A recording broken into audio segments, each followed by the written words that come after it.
एक बार फिर से मैं हाजिर हूँ एक नई क्लास लेकर के। हम कैपिटल गेन कंटिन्यू करेंगे। सेक्शन 47 हमने शुरू किया था, कुछ पॉइंट्स हम ऑलरेडी देख चुके हैं सेक्शन 47 के। आज हम 12 पॉइंट नंबर 12 से शुरू करने वाले हैं। तो बिना देरी के शुरू करते। पॉइंट 12 आपका बोलता है, any transfer of a capital asset being land of A sick industrial company made under a scheme prepared and sanctioned under section 18 of Sick Industrial Companies Act 1985, where such sick industrial company is being managed by its worker cooperative.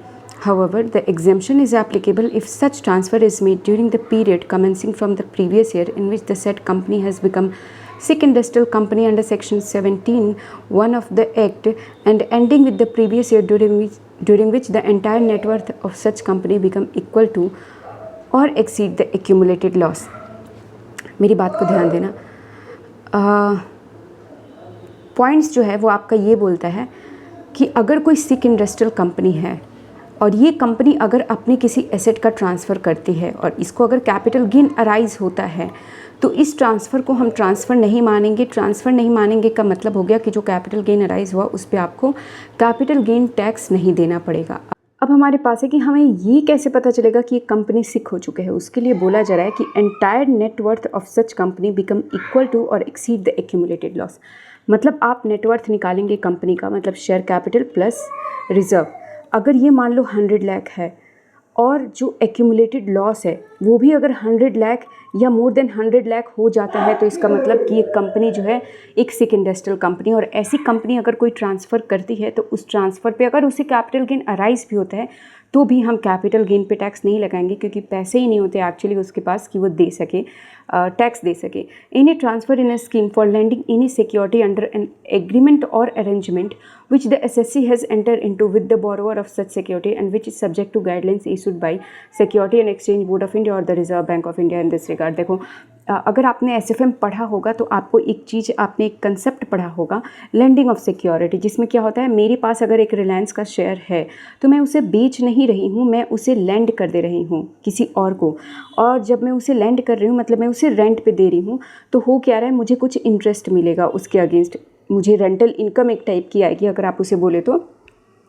अब जो मुझे rental income आ रही है, चलो मुझे rental income तो आ रही है, बट जैसे मैंने किसी को दिया रिलायंस का एक शेयर, किसी को लैंड कर दिया for certain period of time, for like suppose for 3 months I have landed this, और 3 महीने के बाद मेरे पास ये सेम रिलायंस का शेयर आ गया।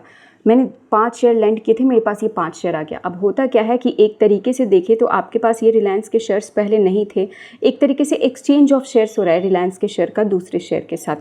बट हमारा लॉ बोलता है कि इस ट्रांजैक्शन को हम ट्रांसफ़र नहीं मानेंगे और कैपिटल गेन नहीं लगेगा, प्रोवाइडेड जो ये लैंडिंग हुई है that lending is subject to guideline issued by the Securities and Exchange Board of India. अगर जो लैंडिंग जो भी सेबी ने गाइडलाइन इशू की है उसके अंदर हुई है तो फिर ये लैंडिंग, फिर ये ट्रांसफ़र के ऊपर आपको कोई कैपिटल गेन नहीं लगेगा। नेक्स्ट पॉइंट है, any transfer of a capital asset being share of special purpose vehicle to business trust in exchange of unit allotted by that trust to the transfer. देखो, एक special purpose vehicle होता है। अच्छा, इसको रहने देते हैं, जब हम कंसेप्ट पढ़ रहे होंगे ना बिजनेस ट्रस्ट का तो आपको समझ में आ जाएगा। बस आपको इतनी सी बात याद रखना है कि SPV जब शेयर्स को लेकर के to a business trust in exchange of unit allotted by the trust, जब यूनिट ले करके शेयर इशू करती है ना, तो इस ट्रांसफ़र पे यूनिट से शेयर का एक्सचेंज हो रहा है, मतलब एक्सचेंज ऑफ एसेट हो रहा है, बट इस एक्सचेंज ऑफ एसेट पे आपको कोई टैक्स नहीं लगेगा। अब हम आगे बढ़ते हैं। Any transfer by a unit holder of capital asset being a unit or unit held by him in the consolidated scheme of mutual fund made in consideration of the allotment to him of capital asset being a unit or units in the consolidated scheme of mutual fund, provided that consolidation is of 2 or more scheme of equity oriented fund or 2 or more scheme of fund other than equity oriented fund। देखो, यहाँ पे कहना ये क्या चाहते हैं कि मेरे पास यूनिट थी, सपोज़ मेरे पास यहाँ पे यूनिट है। यूनिट किस चीज़ की है? मेरे पास एक इक्विटी ओरिएंटेड फंड ए की यूनिट है। अब कुछ अमलगमेशन हो रहा है, कंसोलिडेशन हो रहा है 2 स्कीम का, स्कीम ए और स्कीम बी को मिलाया जा रहा है। तो मेरे पास और इन दोनों स्कीम को मिला करके ए बी स्कीम बन रही है, ठीक है। अब जिसके पास ए वाली यूनिट्स थे उसको ए बी में यूनिट मिल जाएंगे, जिसके पास बी वाली थी उसको भी ए बी में यूनिट्स मिल जाएंगे। अब एक तरीके से इसका माइन्यूट एनालिसिस करें तो आपको एक चीज़ पता चल रहा होगा, इट इज़ लाइट के लिए I am very sorry, fluctuate हो रहा है थोड़ा सा।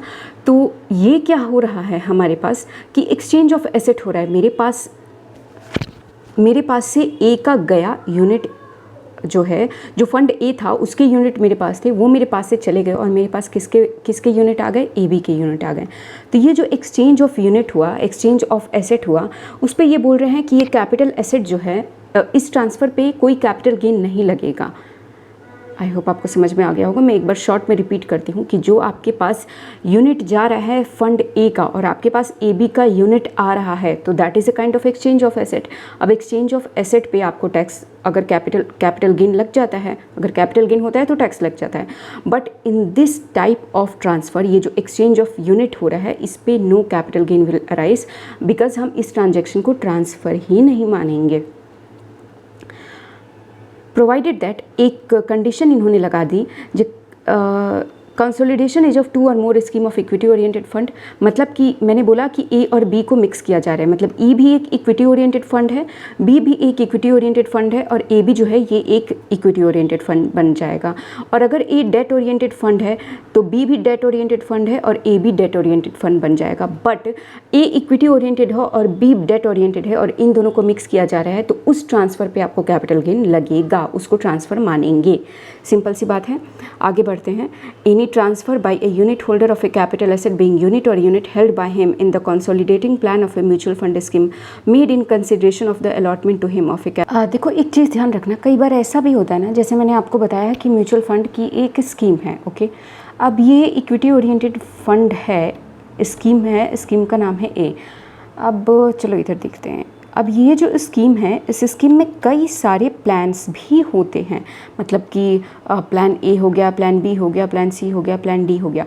तो अगर विद इन ए स्कीम अगर कोई प्लान मर्ज हो रहा है और प्लान मर्ज होने की वजह से अगर आपको कोई न्यू इशू हो रहा है, then in that case unit आपको न्यू इशू हो रहा है, then in that case also जो आपके पास से यूनिट गया तो नया यूनिट इशू होगा और एक तरीके से ये एक्सचेंज ऑफ एसेट है। But still in that case no capital gain will arise as this transaction is not treated as transfer। Next है आपका पॉइंट नंबर 13। अब देखो पॉइंट नंबर 13 आपको पता है क्या बोलता है, सिंपल से एक बात बोलता है। एक फॉर्म है आपके पास, ये फॉर्म जो है अपने आप को इसने चेंज कर लिया कंपनी में। ये आपने बहुत नॉर्मल देखा होगा during your internship also, you might have seen कि एक फॉर्म जो है अपना फॉर्मेशन चेंज करके कंपनी बन जाती है। अब देखो, अगर आप वीजी सर को जानते हैं जो पहले टैक्स पढ़ाते थे, उनकी भी जो आज वीजीएलडी जो कंपनी है, that company was earlier operated as a firm, I guess if I am not wrong, that was earlier operating as a firm and then that got converted into a company. तो हुआ क्या, जब एक firm जो है एक company बनती है तो पहले जितने भी एसेट रहे होंगे, पहले इसकी ओनरशिप एक फर्म के पास थी। अब ये सारी ओनरशिप किसके पास चली जाती है, एक कंपनी के पास चली जाती है। अब जब ये सारी ओनरशिप एक कंपनी के पास चली जाती है तो देखो एक चीज़ को समझो, एक्सचेंज एसेट की ओनरशिप, एसेट जो है आपका ट्रांसफ़र हो गया, ओनर दूसरे हो गए, आपका पोजीशन दूसरी किसी को ट्रांसफ़र हो गया। पहले एबीसी एसोसिएट थी, अब एबीसी कंपनी हो गई है। तो ये देखने से तो ऐसा लग रहा है कि ये एक तरीके का ट्रांसफ़र है, जो कि है भी। बट बोलते हैं कि इस ट्रांसफ़र पे जो है कैपिटल गेन आपको कुछ नहीं लगेगा, प्रोवाइडेड अगर आपने कुछ कंडीशन सेटिस्फाई कर दी हो, जिसमें पहला कंडीशन क्या बोलता है, all assets and liabilities of the firm or an AOP or BOI relating to business immediately before the succession become the asset and liability of the company। मतलब ये पॉइंट सबके लिए है, अगर एक फर्म कंपनी बनती है या एक AOP BOI कंपनी बनता है, दोनों ही केसेस में एप्लीकेबल होंगी कि जितने भी all asset and liabilities of the firm or AOP BOI gets transferred to the company immediately before the succession become the asset and liability of the company। All the partner of the firm immediately before succession become shareholder of the company in the same proportion in which the capital account stood in the book of the firm on the date of succession। On the date of succession, मतलब ये बोलना चाहते हैं कि एक form है, ठीक। अब फॉर्म का अगर ये बुक्स ऑफ अकाउंट है तो यहाँ पे कैपिटल है, कैपिटल में mister A, mister B and mister C हैं। जो शेयर कैपिटल का रेशियो है वो 2:1:1 है। अब ये बोल रहे हैं यहाँ पे कि जब ये कंपनी बने तो कंपनी में भी जो शेयर होल्डिंग हो वो 2:1:1 के रेशियो में ही हो जाए। पॉइंट आगे बढ़ते हैं। अब हम पॉइंट सी बोलते हैं, the partner of the firm do not receive any consideration और benefit in any form directly और indirectly other than by way of allotment of share in the company. जो पार्टनर ऑफ द फर्म है, यार मैं इस slide से frustrate हो गई हूँ। जो पार्टनर ऑफ द फर्म है, देखो अगर ये पार्टनर है फर्म का, इनको एक्सेप्ट, क्योंकि मैं पहले पार्टनर था तो मुझे मेरे पास से जो कैपिटल शेयरिंग रेशियो था उसी रेशियो में मैं अब क्या बन जाऊंगा, शेयर होल्डर बन जाऊंगा, और मुझे शेयर्स के अलावा और कोई कंसिडरेशन रिसीव नहीं होनी चाहिए।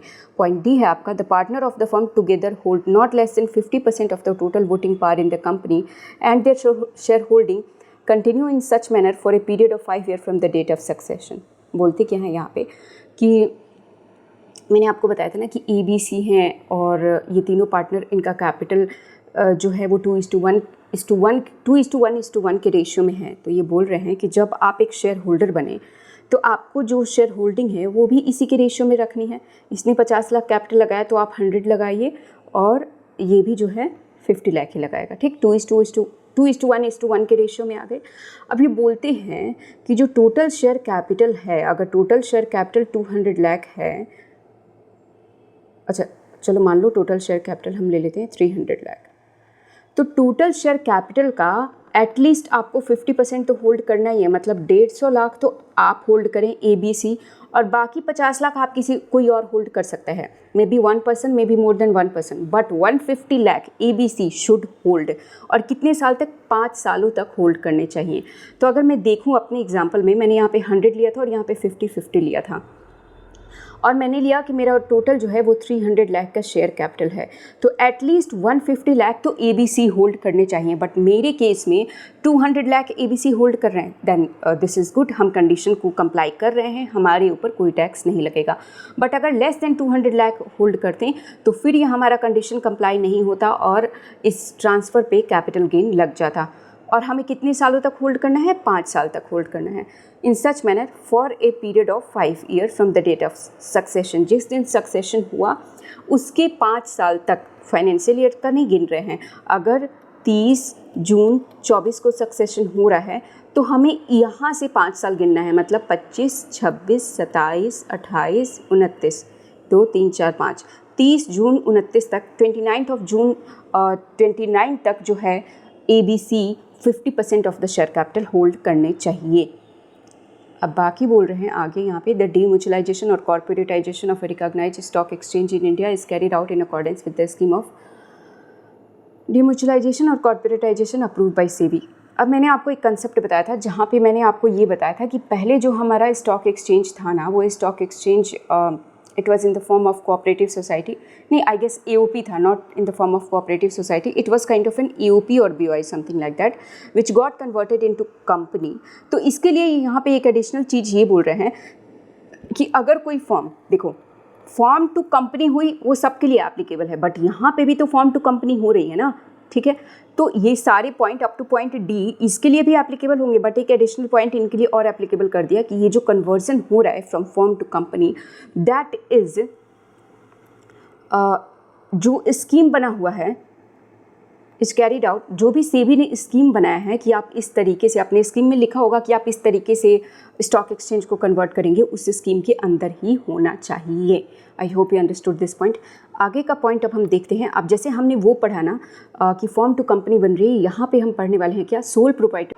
ओके, अब देखो जैसे मैंने आपको ऊपर बताया ना कि फॉर्म हो, AOP हो और BOI हो, अगर ये कन्वर्ट हो रही है कंपनी में तो इस ट्रांजैक्शन पे कैपिटल गेन नहीं लगेगा, इसको ट्रांसफ़र नहीं मानेंगे, प्रोवाइडेड सर्टेन कंडीशन जो है वो फुलफ़िल हो रही हो। ऐसे ही सोल प्रोप्राइटरशिप कंसर्न जो है, अगर वो आपकी कंपनी बन रही है तो इस ट्रांजैक्शन पे भी कैपिटल गेन नहीं लगेगा, ये ट्रांजैक्शन भी ट्रांसफ़र नहीं माना जाएगा, प्रोवाइडेड ये कंडीशन सेटिस्फाइड हो। जिसमें पहला कंडीशन तो आपका सेम है कि all the asset and liabilities of the sole proprietorship concern relating to business immediately before succession से पहले इमीडिएटली बिफोर सक्सेशन जितनी भी एसेट है जो कि बिजनेस से रिलेटेड है वो सारी की सारी एसेट कंपनी की एसेट एंड लायबिलिटीज़ जो हैं वो कंपनी की एसेट एंड लायबिलिटीज़ बन जाए, और share holding of the sole proprietorship in the company is not less than 50% of the total voting power in the company. एक बात को ध्यान रखना, वहाँ पे हम बात कर रहे थे, यहाँ पे हमने बात किया था कैपिटल का 50% of the total, 50% of the total voting power in the company. Yes, यहाँ पे भी हमने वोटिंग पावर कहीं बात की बात किया था। अब सोल प्रोप्राइटरशिप कंसर्न में मिस्टर ए हैं, मिस्टर ए जो हैं आगे चल के ये ABC कंपनी बनती है अगर, तो मिस्टर ए की जो शेयर होल्डिंग है ये at least 50% of the voting power की होनी चाहिए। उससे ज़्यादा है तो अच्छी बात है, बट एटलीस्ट 50% होनी चाहिए। The sole proprietor does not receive any consideration benefit directly और इनडायरेक्टली इन एनी फॉर्म और manner other than by way of allotment of share in the company. और जो सोल प्रोप्राइटर है उसको अपार्ट फ्रॉम जो shares allot हुए हैं, इस अलॉटमेंट के अलावा कोई और कंसिडरेशन नहीं मिलेगा। The cost of acquisition of the asset shall be cost for which the previous owner acquired it as increased by the cost of improvement incurred by the previous owner or the SSC। अब इस दोनों cases में ये चीज़ बोला जा रहा है कि जो कॉस्ट ऑफ एक्विजिशन और कॉस्ट ऑफ इम्प्रूवमेंट होगा वो प्रीवियस ओनर का होगा, मतलब कि पहले वाले केस में फॉर्म का हो जाएगा और नीचे वाले केस में जो अभी हमने पढ़ा ये प्रोप्राइटरशिप कंसर्न का जो भी कॉस्ट ऑफ एक्विजिशन होगा वो हो जाएगा। और कॉस्ट ऑफ इम्प्रूवमेंट के लिए बोल रहे हैं कि 1/4/2001 के बाद से चाहे SSC हो या फिर प्रीवियस ओनर हो, जिसने भी इनकर किया हो वो एक्सपेंस, वो टोटल एक्सपेंस जो है मिला के आपका टोटल कॉस्ट ऑफ इम्प्रूवमेंट बन जाएगा। पीरियड ऑफ होल्डिंग के लिए बोलते हैं 242A पीरियड ऑफ होल्डिंग के लिए बोलते हैं कि जो प्रीवियस ओनर ने जब से होल्ड किया तब से हम पीरियड ऑफ होल्डिंग काउंट करेंगे। मतलब कि अगर पहला केस ले जहाँ पे फॉर्म जो है कंपनी बनती है और अगर इस फॉर्म ने एसेट को 2000 में ख़रीदा था और कंपनी ने जो है 2025 में अगर इसे बेच रही है, तो जो हम टाइम पीरियड लेंगे वो 2000 से लेंगे। Understood my point. चाहे जो ट्रांसफ़र हुआ है, जो सक्सेशन हुआ है वो 2010 में हुआ है या चलो 2023 में हुआ है, बट पीरियड ऑफ होल्डिंग जो है वो ईयर 2000 से लिया जाएगा। विड्रॉल ऑफ एग्जेम्पशन की बात करते हैं, वेयर एनी कंडीशन, अरे यार क्या हो रहा है, इन क्लॉज 12 और 13 और 14 आर नॉट कंप्लाइड विद, मतलब जितने भी हमने कंडीशन पढ़े अगर वो कंडीशन कंप्लाई नहीं होते हैं तो एग्जेम्पशन जो है आपके विड्रॉ हो जाते हैं। Amount of capital gain arising from transfer of capital asset not chargeable under section 45 shall be deemed to be the capital gain chargeable to tax of the successor company for the PY in which the requirement of provisor to clause 13 और 14 as the case में be not complied with. मतलब कि जिस year में ये comply नहीं किया गया, एक तरीके से बोले कि जो ईयर सक्सेशन का होगा उसी ईयर में तो ये सारे कंडीशन कंप्लाई करने पड़ेंगे, बट अगर ये चीज़ें जिस ईयर में कंप्लाई नहीं हुई, मतलब जो सक्सेशन का ईयर है अगर उसमें ये चीज़ें कंप्लाई नहीं हुई तो उसी ईयर में जो है कैपिटल गेन पे टैक्स लग जाएगा और आपको ये जो ट्रांजैक्शन वो चार्जेबल बन जाएगा, और चार्जेबल बन जाएगा मतलब कैपिटल गेन पे टैक्स लग जाएगा। अब हमारा है point to remember. Point to remember में आपका पहले मैं देख लेती हूँ, आज की क्लास हम ख़त्म करें और shall we know let's discuss point to remember and then हम इस क्लास को स्टॉप करेंगे। लाइट आप देख ही रहे हैं क्या हो रहा है। The cost of acquisition of equity share allotted to a shareholder of a recognised stock exchange in India under scheme for demutualisation और corporatisation approve by SEBI shall be cost of acquisition of its original membership of the exchange. मैंने आपको पहले ही ये already बता दिया है कि जब पहले मेंबरशिप होती है, जब स्टॉक एक्सचेंज की बात होती है जो कि पहले as an AOP BOI operate कर रहा था, तो उनके पास मेंबरशिप थी, अब वो शेयर होल्डर बन गए। अब अगर शेयर होल्डर बने तो उन्हें शेयर्स अलॉट हुए और अगर कल को ये शेयर बिकते हैं तो इसका कॉस्ट ऑफ एक्विजिशन क्या होगा, जो भी मेंबरशिप का कॉस्ट होगा वही शेयर का कॉस्ट ऑफ एक्विजिशन हो जाएगा। पीरियड ऑफ होल्डिंग भी जहाँ से ट्रेडिंग और clearing right of recognised stock exchange in India included period for which the person was a member of a recognized stock exchange in India immediately prior to such demutualization और corporatization। मतलब कि जो इसकी period of holding होगी जब से उसने membership अपना ख़रीदा होगा तभी से इसकी पीरियड ऑफ होल्डिंग भी काउंट करी जाएगी। अब हमारे पास जो अगला पॉइंट है वो है कि LLP को हमने कन्वर्ट किया है कंपनी में, जो हम अगली क्लास में देखेंगे। थोड़ा सा लेंदी पॉइंट है बट इसे अब हम अगली क्लास में देखेंगे। आज की क्लास को मैं यहीं पे ख़त्म करती हूँ। मैं आपको मिलूँगी अपनी अगली क्लास में। Till then you study hard and keep smiling.